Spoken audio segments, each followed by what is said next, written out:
Lockdown में corona है सबका रोना, डरने वाली बात नहीं है, सावधानी हमको रखनी है, 1 मीटर की दूरी से ही बात है हम सबको करनी है। बच्चों आओ पढ़ो सभी, कोरोना से डरो नहीं, बच्चों आओ पढ़ो सभी, कोरोना से डरो नहीं, पढ़ना लिखना है सबको, आगे बढ़ना है सबको।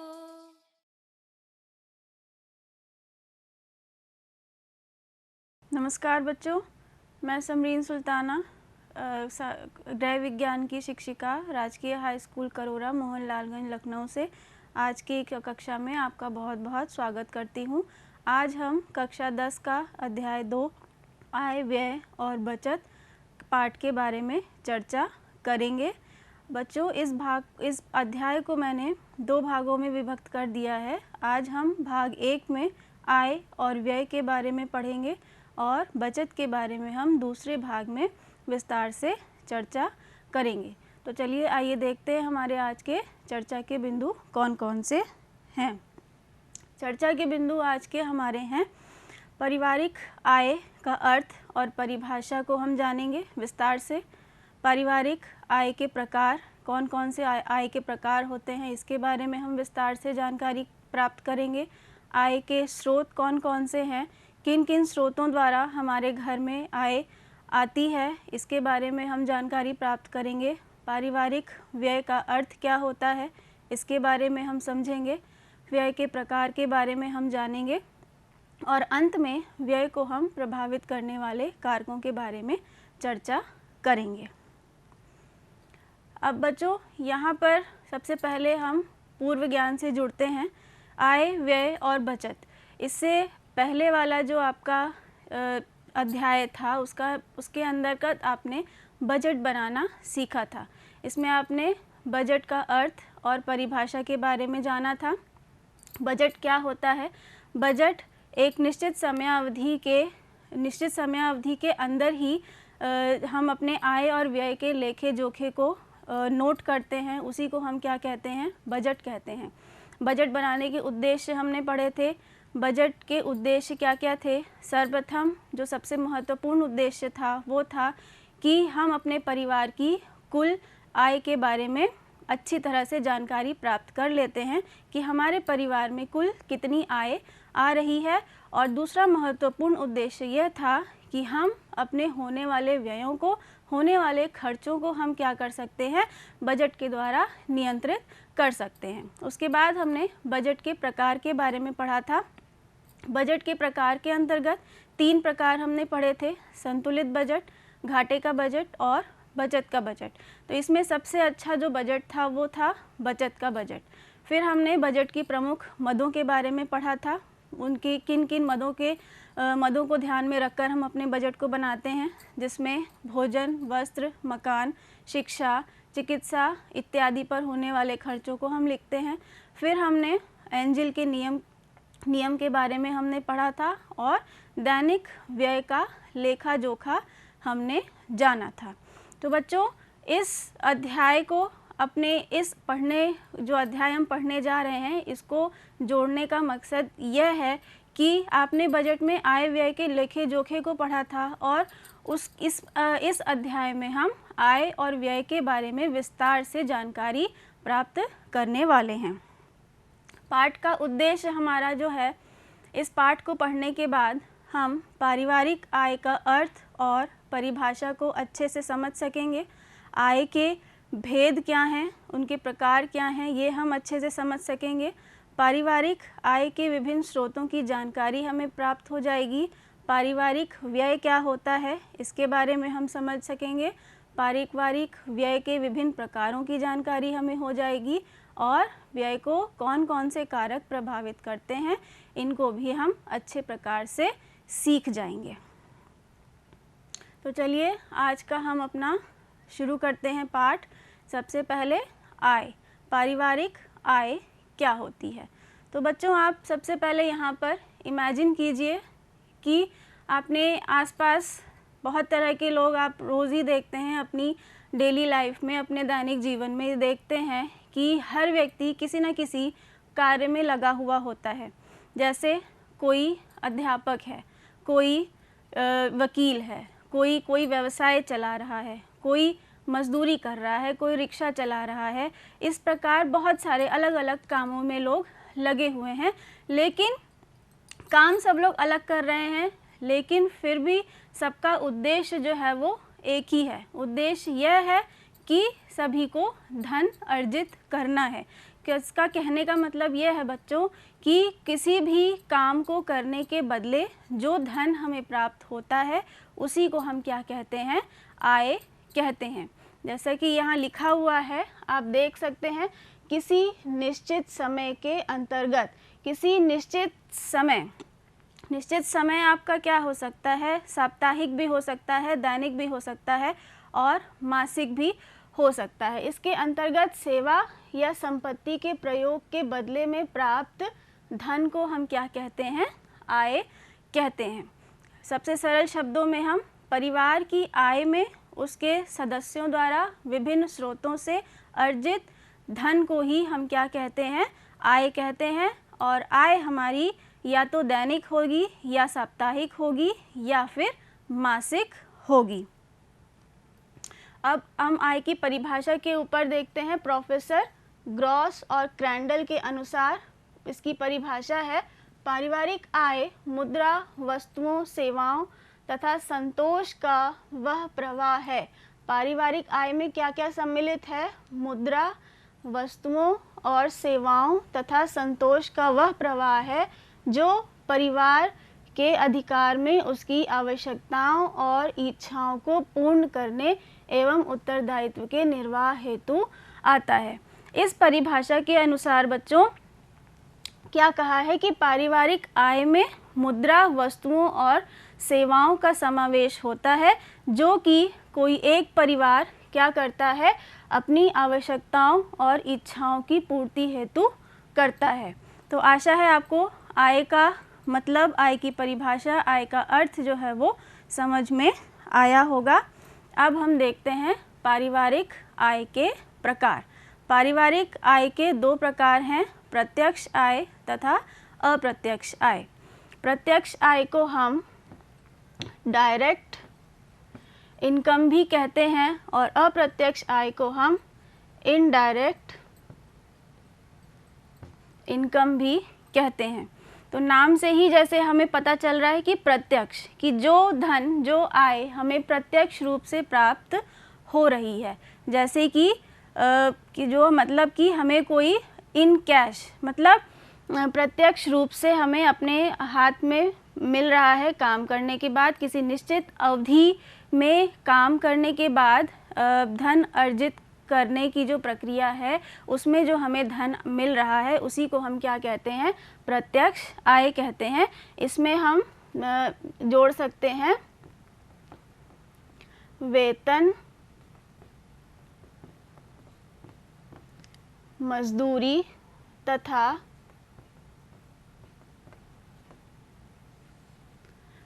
वेतन से प्राप्त आय, मजदूरी से प्राप्त आय और किसी भी व्यवसाय में लगे होने के बाद प्राप्त आय को हम क्या कहते हैं? प्रत्यक्ष आय कहते हैं। आप लोगों को ये समझ में आ गया होगा कि प्रत्यक्ष आय क्या है। प्रत्यक्ष आय का मतलब कि किसी कार्य को करने के बाद जो भी धन हमें मिल रहा है उसको हम क्या कहते हैं? प्रत्यक्ष आय कहते हैं। वेतन, मजदूरी और व्यवसाय के अलावा परिवार की कुछ अन्य प्रत्यक्ष आय का स्रोत भी होता है, जैसे दुकान या मकान का किराया या फिर ब्याज द्वारा प्राप्त आय। अब देखते हैं अप्रत्यक्ष आय कौन सी होती है, जिसे हम इनडायरेक्ट इनकम भी कहते हैं। अप्रत्यक्ष आय वह आय होती है जो किसी व्यक्ति को उसके कार्य के बदले सुविधाओं के रूप में प्राप्त होती है। यह हमें धन के रूप में प्राप्त नहीं होती, बल्कि यह क्या होती है? हमें किन्हीं सुविधाओं के रूप में प्राप्त होती है।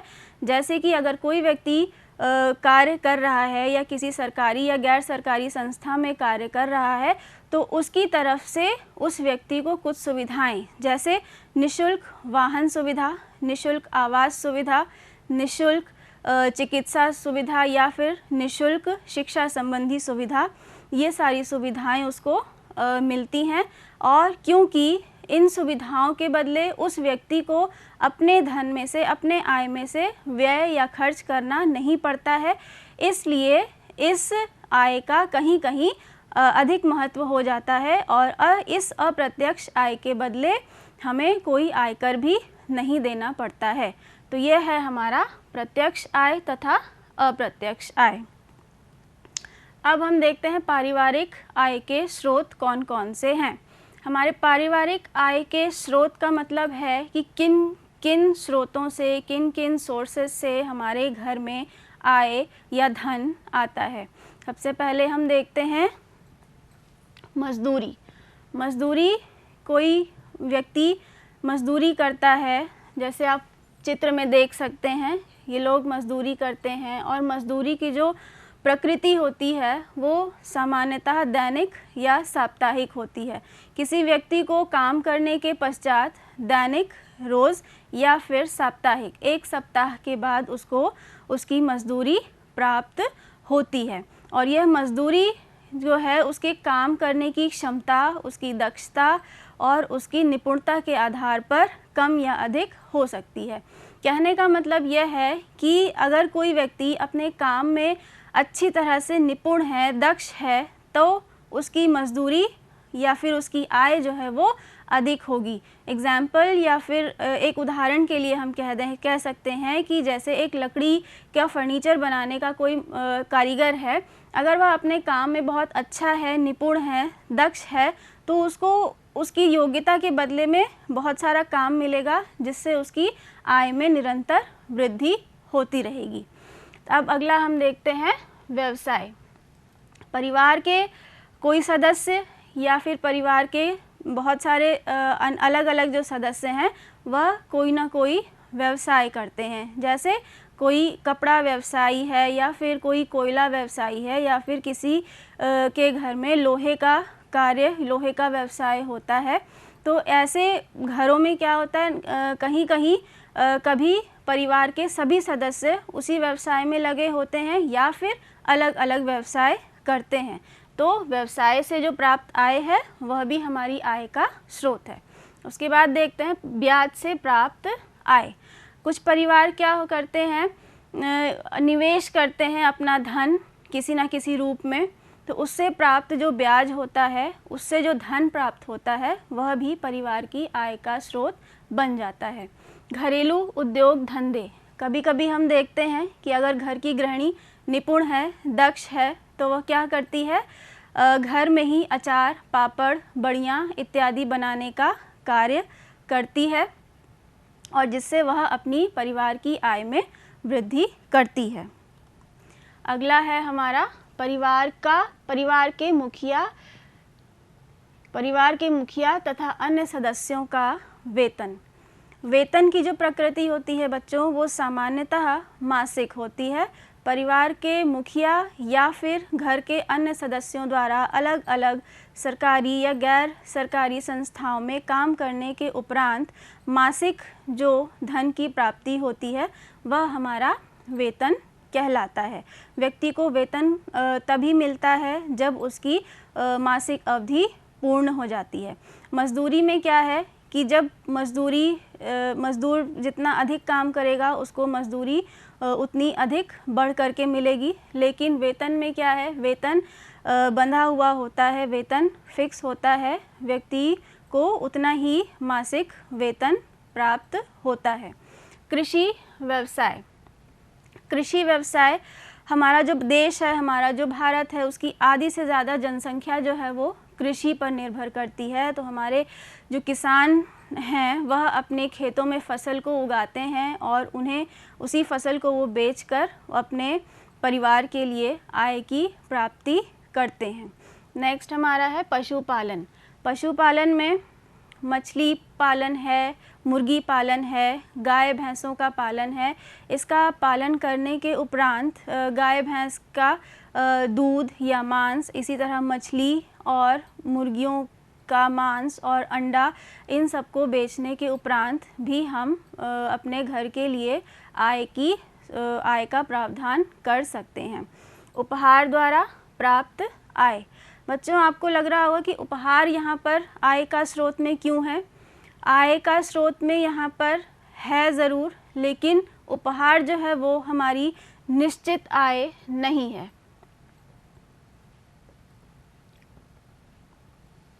क्योंकि ये उपहार हमें निश्चित यानी कि हर माह नहीं प्राप्त होता है। कभी कभी परिवार के किसी सदस्य या परिवार में कोई उत्सव होने के कारण परिवार को वस्तु या फिर धन के रूप में जो उपहार प्राप्त होता है वह उस समय उस परिवार की आय के रूप में जोड़ लिया जाता है। अब आता है पेंशन। पेंशन किसी गैर सरकारी संस्था या सरकारी संस्था में काम करने के बाद, सेवानिवृत्त होने के बाद जो हमें पेंशन, जो धन हमें मिलता है, उसी को ही हम क्या कहते हैं, पेंशन कहते हैं। और ये पेंशन क्या होती है, कार्य से सेवानिवृत्त होने के बाद भी परिवार की आय का साधन होती है। अब बच्चों, हम देखते हैं पारिवारिक व्यय का अर्थ क्या है। पारिवारिक व्यय, अभी हमने देखा था कि परिवार में आय कहाँ से और किन किन स्रोतों से आ रही है, आय का अर्थ क्या है। अब हम अच्छे से समझ गए होंगे कि आय का अर्थ क्या है, किन किन स्रोतों से आय हमारे घर में आ रही है। आय को जब आती है तो उसका उद्देश्य क्या होता है, हम आय क्यों प्राप्त करते हैं, जिससे हमारी आवश्यकताओं की पूर्ति हो सके। तो उस आय के उस अंश को हम व्यय कहते हैं, जिस अंश को हमने अपनी आवश्यकताओं की तथा अपने परिवार की आवश्यकताओं की पूर्ति करने के लिए खर्च किया हुआ है। जैसे सामने आप लिखा हुआ है कि किसी निश्चित अवधि में संबंधित परिवार द्वारा अर्जित आय के उस अंश को पारिवारिक व्यय माना जा सकता है, जो परिवार के विभिन्न आवश्यकताओं की पूर्ति के लिए व्यय हुआ है। किसी निश्चित अवधि यानी कि जैसे हमारी आय की जो है समय सीमा है, या तो दैनिक होगी या मासिक होगी या फिर साप्ताहिक होगी। तो उस अवधि में जो परिवार की आय आती है, उससे कुछ अंश को जो हम खर्च करते हैं अपनी परिवार की आवश्यकताओं की पूर्ति के लिए, उसे ही हम क्या कहते हैं, व्यय कहते हैं। क्योंकि बच्चों, हमारा जो परिवार होता है वह बहुत सारी आवश्यकताओं का केंद्र होता है। बहुत सारी आवश्यकताएं होती हैं किसी भी परिवार की, तो उन आवश्यकताओं को पूरा करने के लिए हमें किसकी आवश्यकता होती है, धन की आवश्यकता होती है। अगर हमारे पास धन नहीं होगा तो हम अपनी परिवार की आवश्यकताओं को पूरा नहीं कर पाएंगे। अब देखते हैं व्यय के प्रकार क्या क्या हैं। व्यय के प्रकार हैं निश्चित व्यय। निश्चित व्यय क्या है, जो निश्चित होता है, जिन्हें हर माह करना पड़ता ही है और इसका हमें पहले से पूर्व ज्ञान प्राप्त होता है। हम पहले से ही प्रिपेयर होते हैं कि इस मद में हमें हर महीने खर्च करना ही है। जैसे भोजन हुआ, आवास का किराया हुआ, बच्चों के स्कूल की फ़ीस हुई, तो ये सब हमें हर महीने खर्च करना पड़ता है। तो ये हम निश्चित व्यय की श्रेणी में रखेंगे। अर्ध निश्चित व्यय क्या है? अर्ध निश्चित, इसका हर माह व्यय होना, खर्च होना तो निश्चित होता है, लेकिन इसकी जो मात्रा है वह घट या बढ़ सकती है हमारी आय या फिर परिस्थिति के अनुसार। फिर नेक्स्ट है आकस्मिक व्यय। आकस्मिक व्यय अचानक आने वाला व्यय है, जिसके बारे में हमें पूर्व ज्ञान नहीं होता है। अचानक जैसे घर में किसी की तबीयत खराब हो गई है या फिर कोई अचानक दुर्घटनाग्रस्त हो गया है, तो ऐसे में जो हमारा खर्च होगा वह कहलाएगा आकस्मिक व्यय। उसके बाद आता है अन्य व्यय। अन्य व्ययों में हम विलासितापूर्ण या अपने मनोरंजन संबंधी व्यय को सम्मिलित करते हैं। अगर हमारे आय में किसी महीने वृद्धि हुई है तो हम क्या करते हैं, किसी सामान को खरीदने की योजना बनाते हैं और उसको हम क्या करते हैं, अपने अन्य व्यय में सम्मिलित करते हैं। फिर आता है, हम बात करते हैं अब व्यय को प्रभावित करने वाले तत्व कौन कौन से हैं। हमारे परिवार में जो आय आती है उसको हमने अपनी आवश्यकताओं की पूर्ति के लिए खर्च किया है, व्यय किया है, लेकिन उसको खर्च करने के लिए भी कुछ तत्व होते हैं जो उन्हें हमारे खर्च को प्रभावित करते हैं। सबसे पहले हम देखते हैं परिवार के सदस्यों की आयु। परिवार के सदस्यों की आयु बहुत ही महत्वपूर्ण तत्व है। इससे हमारा आय का जो व्यय है वो बहुत ही प्रभावित होता है। हम एग्जाम्पल के लिए देख सकते हैं, जैसे अगर घर में हमारे बुज़ुर्गों की संख्या अधिक है तब क्या होगा, हम उनकी देखभाल, उनकी चिकित्सा, उनकी दवाइयों पर अधिक खर्च करेंगे। तो इस प्रकार हमारी आय का अधिक हिस्सा जो है वो बुज़ुर्गों के ऊपर खर्च होगा। और वहीं दूसरी तरफ अगर बच्चों की संख्या ज़्यादा है तब हमारे घर की जो खर्चों में से शिक्षा पर ज़्यादा खर्च होगा। फिर आता है परिवार की आय। परिवार की आय सीमित होती है। सामान्यतः हर परिवार की आय सीमित होती है। उसी सीमित आय में ही हमें क्या करना है, अपने खर्चों को सीमित करना है। हम अगर इससे अधिक खर्च करेंगे तो हम अपने व्यय को, अपने धन को भली प्रकार से प्लान नहीं कर पाएंगे। फिर आता है परिवार का ढांचा। परिवार के ढांचे से क्या मतलब है, परिवार का ढांचा में लोगों की संख्या से संबंधित है। परिवार का ढांचा और परिवार के सदस्यों की संख्या दोनों को ही हम एक साथ समझ सकते हैं। परिवार का ढांचा और सदस्यों की संख्या कि अगर परिवार एकाकी है तो हमारे व्यय कम होंगे, और वहीं अगर परिवार हमारा संयुक्त है, सदस्य ज़्यादा हैं, तो सबकी आवश्यकताओं की पूर्ति हेतु हमें धन की आवश्यकता होगी। यानी कि जितने ज़्यादा सदस्य होंगे, सदस्यों की आवश्यकताएं भी उसी के अनुसार होंगी, और इस तरह हमारा जो व्यय है वो प्रभावित होगा। पारिवारिक आवास। पारिवारिक आवास एग्जाम्पल के लिए हम समझ सकते हैं कि अगर हमारा आवास ग्रामीण क्षेत्र में है तो उस हिसाब से हमारे पारिवारिक आवास का जो किराया है या खर्च है या जो मेंटेनेंस है वो उसी हिसाब से होगा। वहीं अगर हम शहरी इलाके में रह रहे हैं तो हमारा ग्रामीण क्षेत्र के मुकाबले घर के ऊपर जो होने वाला खर्च है वो अधिक होगा। और वहीं अगर हम शहरी क्षेत्र में भी ऐसे स्थान पर रह रहे हैं जहाँ पर बहुत अच्छी कॉलोनी में रह रहे हैं, बहुत अच्छे अपार्टमेंट में रह रहे हैं, तो उसी हिसाब से हमारे व्यय जो है वो प्रभावित होगा। नेक्स्ट आता है सामाजिक रीति रिवाज और परंपराएं। कुछ परिवार ऐसे होते हैं जहाँ पर सामाजिक रीति रिवाज और परंपराएं अधिक मानी जाती हैं, निभाई जाती हैं। तो इन धार्मिक अनुष्ठानों को निभाने के लिए व्यय जो है वो परिवार अधिक करता है। तो इस प्रकार उस परिवार का व्यय जो है वो प्रभावित होता है। व्यक्तिगत व्यवसाय। कुछ व्यवसाय ऐसे होते हैं जिनमें हमें व्यय करना पड़ता है, फिर हम उनसे धन की प्राप्ति करते हैं। जैसे अगर कोई डॉक्टर है तो वह अपना क्लिनिक या खुद का हॉस्पिटल अगर बनाएगा तो उसको अधिक से अधिक धन व्यय करना पड़ेगा। और दूसरी तरफ अगर कोई वकील है तो उसको खुद का ऑफिस और पुस्तकालय आदि बनाना पड़ेगा। तो इस प्रकार उसे पहले व्यय करना होगा, तत्पश्चात वह जो है धन की प्राप्ति कर सकेगा। गृहिणी की दक्षता। गृहिणी की दक्षता परिवार की आय को और व्यय को बहुत प्रभावित करती है।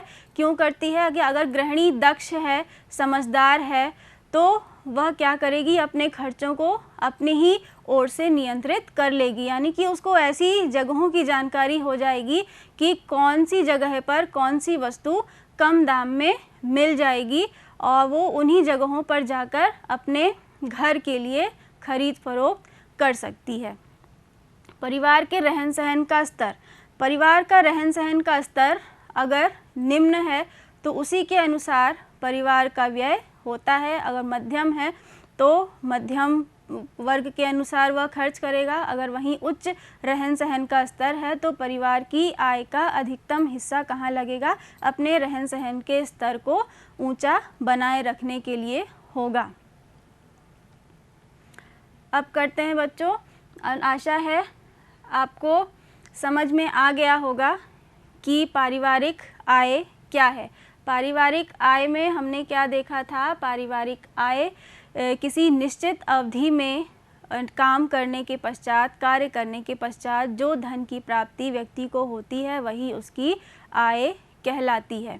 आय दो प्रकार की हमने देखी थी। आय दो प्रकार की थी, उसमें से दो प्रकार ये थे, प्रत्यक्ष आय और अप्रत्यक्ष आय। प्रत्यक्ष आय जो हमें डायरेक्ट मिलता है, वेतन, मजदूरी, व्यवसाय, दुकान या मकान के किराए के रूप में या फिर ब्याज के रूप में। अप्रत्यक्ष आय में धन सम्मिलित नहीं है, इसमें वस्तुएं और सेवाएं सम्मिलित हैं जो किसी व्यक्ति को कार्य करने के बदले उसको प्राप्त होता है। जैसे प्राप्त होता है उसको निःशुल्क वाहन सुविधा, निःशुल्क आवास सुविधा, निःशुल्क चिकित्सा या निःशुल्क शिक्षा संबंधी सुविधा। और सफल गृह व्यवस्था के लिए पर्याप्त आय तथा आवश्यकताओं की पूर्ति हेतु समुचित व्यय आवश्यक है। अगर हमें अपने गृह को सुसंचालित करना है, उचित उसका प्रबंधन करना है, तो हमें सबसे पहले क्या करना होगा? अपने धन को समुचित योजनाबद्ध तरीके से व्यय करना होगा और अपने परिवार की आवश्यकताओं की पूर्ति करनी होगी। क्योंकि इस पाठ को पढ़ने के बाद हम अच्छे से ये समझ गए हैं कि हमारी पारिवारिक आय जो है हमारी सारी आवश्यकताओं की पूर्ति करने में सक्षम है अगर हम उसका योजनाबद्ध तरीके से व्यय करें तो। अब आखिर में हम देख लेते हैं जो भी हमने आज पढ़ा है उसके आधार पर बच्चों ये गृह कार्य है, आपको इसे अपनी नोटबुक में करना है। सबसे पहला है, इसमें आय की परिभाषा दीजिए तथा आय के स्रोतों का वर्णन कीजिए। इस प्रश्न में आपको आय की परिभाषा देनी है और आय के जो स्रोत बताए गए हैं उन्हें आपको लिखना है। फिर है अप्रत्यक्ष आय के स्रोत क्या क्या हैं। अप्रत्यक्ष आय यानी कि इनडायरेक्ट इनकम के जो स्रोत आपको बताए गए हैं उन्हें आपको यहाँ पर लिखना है। और जिस धन से पारिवारिक आवश्यकताओं की पूर्ति होती है उसे हम क्या कहते हैं। आपको इस लेसन को पढ़ने के बाद ये हमने अभी आपको बताया है कि जिस धन से हम अपने परिवार की आवश्यकताओं की पूर्ति करते हैं उसे हम क्या कहते हैं। अब अंत में जो क्वेश्चन है बच्चों ये थोड़ा प्रयोगात्मक है, इसमें है व्यय की श्रेणियां आपको बतानी है और व्यय को प्रभावित करने वाले कारक आपको बताने हैं। फिर अंत में अपनी माता की सहायता से अपने परिवार की कुल आय को आपको ज्ञात करना है और किस मद में आपकी आय अधिक व्यय हो रही है उसको आपको ज्ञात करना है। इस प्रश्न में आपको अपनी माता की सहायता लेनी है कि आपके परिवार की कुल आय आपको ज्ञात करनी है और किस मद में आपकी आय अधिक खर्च हो रही है इसका पता आपको अपनी माता की सहायता से लगाना है। और अंत में बच्चों ये दीक्षा ऐप का है, दीक्षा ऐप का ये लिंक दे रखा है। इस ऐप को आप डाउनलोड करके इस अध्याय से संबंधित अन्य गतिविधियों का अभ्यास भी कर सकते हैं। अगर किसी बिंदु पर आपको शंका है तो अपने शिक्षक से ऑनलाइन या e learning WhatsApp virtual class के माध्यम से भी आप समाधान पूछ सकते हैं। और इसके अलावा प्रस्तुत पाठ जो है वह यूट्यूब चैनल पर भी माध्यमिक शिक्षा विभाग की वेबसाइट पर उपलब्ध है, आप इससे भी इस अध्याय को देख सकते हैं। तो आशा करते हैं बच्चों आपको आज का पाठ जो है वह समझ में आया होगा। इसके अगले भाग में हम बचत के बारे में विस्तार से चर्चा करेंगे। धन्यवाद।